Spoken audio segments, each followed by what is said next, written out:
അങ്ങനെ നെഞ്ചിലേറ്റിയ തൃശൂരിൻ്റെ മുഖഛായ സുരേഷ് ഗോപി മാറ്റിത്തുടങ്ങുകയാണ്. തൃശൂർ ലോക്സഭാ മണ്ഡലത്തിൽ നിന്ന് ചരിത്ര വിജയം നേടി കേന്ദ്രമന്ത്രിയായ സുരേഷ് ഗോപിയുടെ തൃശൂരിന് നരേന്ദ്രമോദി സർക്കാരിൻ്റെ ആദ്യ സമ്മാനം എത്തിയിരിക്കുന്നു.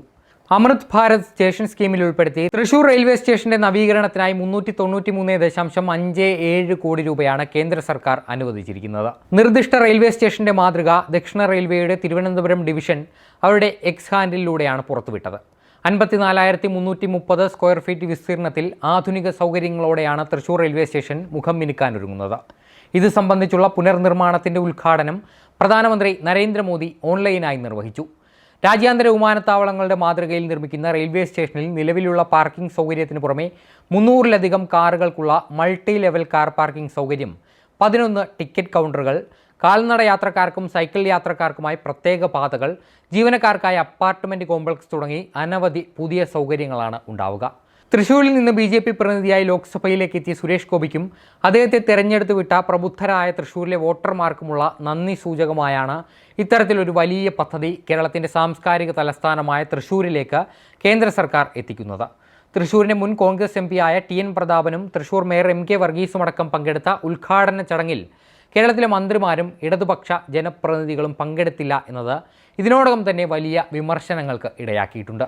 ലോക്സഭാ തെരഞ്ഞെടുപ്പിൽ സുരേഷ് ഗോപിയുടെ വലിയ ഭൂരിപക്ഷം സംസ്ഥാന ഭരണം കയ്യിലിരിക്കുന്ന CPMന്റെ ഭയം ഓരോ ദിനവും വർദ്ധിപ്പിച്ചുകൊണ്ടിരിക്കുന്നു. തൃശ്ശൂരിൽ സുരേഷ് ഗോപി ഇട്ട തീപ്പൊരി വരുന്ന നിയമസഭാ തെരഞ്ഞെടുപ്പിൽ ആളിക്കത്തിയാൽ അത് സംസ്ഥാനത്ത് ഇടതുമുന്നണിയെ പട്ടടയിലേക്ക് എടുക്കുമെന്ന് അവർക്ക് ബോധ്യമുണ്ട്. അത്രയ്ക്ക് സ്വീകാര്യതയാണ് അദ്ദേഹം തൃശ്ശൂരിൽ ഉണ്ടാക്കിയെടുത്തത്.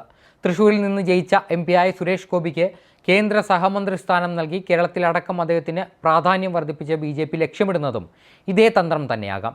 ചരിത്രപരമായ വിജയത്തിലൂടെ തൃശ്ശൂരിൻ്റെ പാർലമെൻറ്റേറിയനായ സുരേഷ് ഗോപി ഇന്ന് ഭാരതത്തിൻ്റെ മന്ത്രിയാണ്. കാശ്മീർ മുതൽ കന്യാകുമാരി വരെ അദ്ദേഹത്തിന് അധികാരപരിധിയുണ്ട്. ഇങ്ങനെ ലഭിക്കുന്ന അധികാരം കൃത്യമായി ഉപയോഗപ്പെടുത്താൻ അറിയുന്ന രാഷ്ട്രീയ നേതാവാണ് സുരേഷ് ഗോപി. അഴിമതിയില്ലാതെ വികസനം ജനങ്ങളിലേക്ക് എത്തിക്കുന്ന നരേന്ദ്രമോദിയുടെ രാഷ്ട്രീയത്തിൻ്റെ ശക്തമായ പിന്തുടർച്ചക്കാരനായ സുരേഷ് ഗോപി ചതിക്കില്ല എന്ന് നെഞ്ചിൽ കൈവച്ചു പറഞ്ഞത് ജനങ്ങളുടെ ഹൃദയത്തിലേറിയാണ്. സിനിമാ താരം എന്ന പരിവേഷത്തിനപ്പുറം ഓരോ ദിവസവും ജനമനസ്സുകളിൽ അദ്ദേഹം പടരുകയാണ്.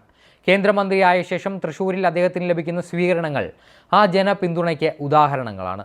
അടിയുറച്ച കമ്മ്യൂണിസ്റ്റ് കോട്ടകളിൽ പോലും അദ്ദേഹത്തിന് വലിയ വരവേൽപ്പാണ് ലഭിച്ചുകൊണ്ടിരിക്കുന്നത്.